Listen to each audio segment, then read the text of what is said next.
that the devil wants to destroy you.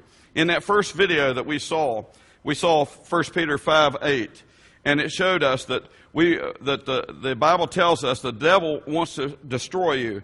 The Bible says, be sober, be vigilant, because your adversary, the devil, walks about like a roaring lion, seeking whom he may devour. Now, I can cover what that whole passage there means a little bit later, but in some other message.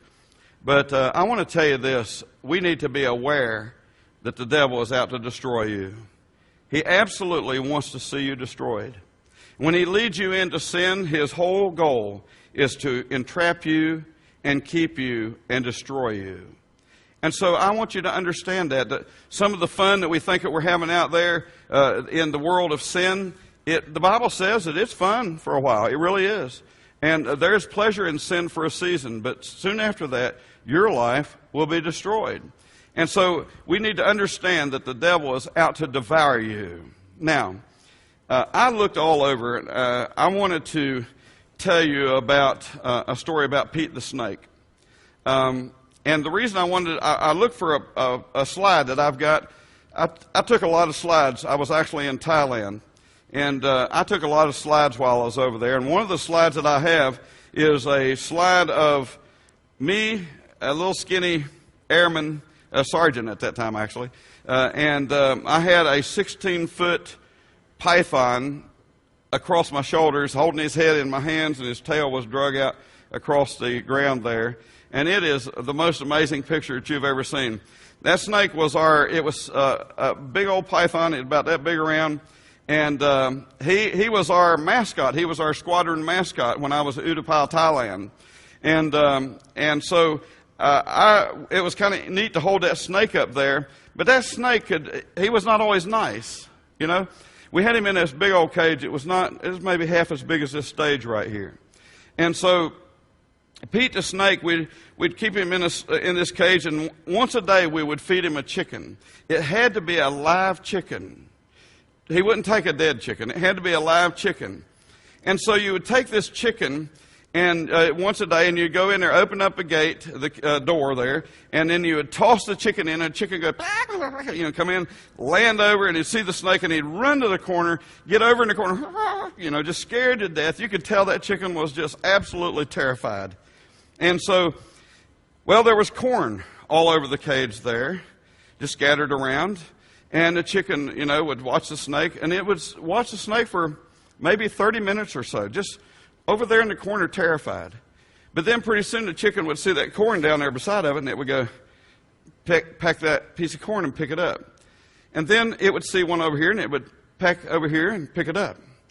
And then pretty soon it would see another one over here and pack and pick it up and pack and pack. Ooh, pack. And pretty soon the chicken was getting pretty comfortable. And Pete just laying in the middle of the snake, in the middle of the cage, just calm, quiet, no movement whatsoever. And the chicken got all the corn on that side of the snake. And the chicken sat over there and said, okay, I've eaten up all the corn on this side, but there's some corn over there. If I can figure out how to get from here to there, I'll be in good shape. And so you could almost see the chicken calculating how to do that.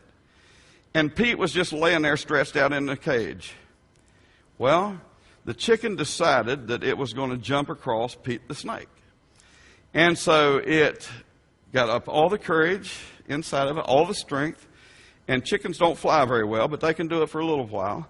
And so the chicken began to flap its wings and start getting some air, getting into the air a little bit, and started soaring over the snake. And all of a sudden, Pete the python just went, pew, grabbed the chicken right out in mid-flight and slammed the chicken down to the concrete.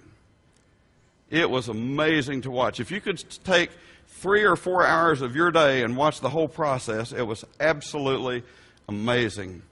And then Pete began to roll up around the chicken, and you could hear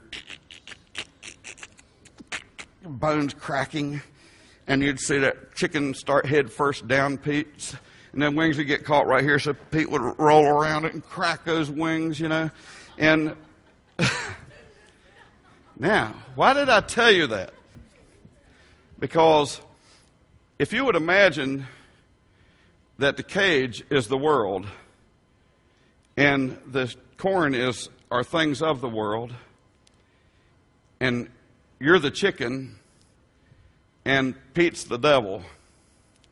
That's the way the devil does. He lays there. You don't think there's any danger at all. You start getting very comfortable. Next thing you know, you try to take flight, and that's when the devil really gets you. I'm telling you, the devil is out to destroy you. He wants to devour you, just like Pete the snake devoured that chicken every single day. One by one, he got them all. Now listen, you don't want to fall in that category. You can resist the devil, and he will flee from you. The Bible promises us, resist the devil, and he will flee from you. I hope today that you will realize those three good things about the devil, that his power is limited, his days are numbered, and his doom is certain. His doom is certain. Can work in your favor if you will allow it to. Let's all stand, every head bowed, please.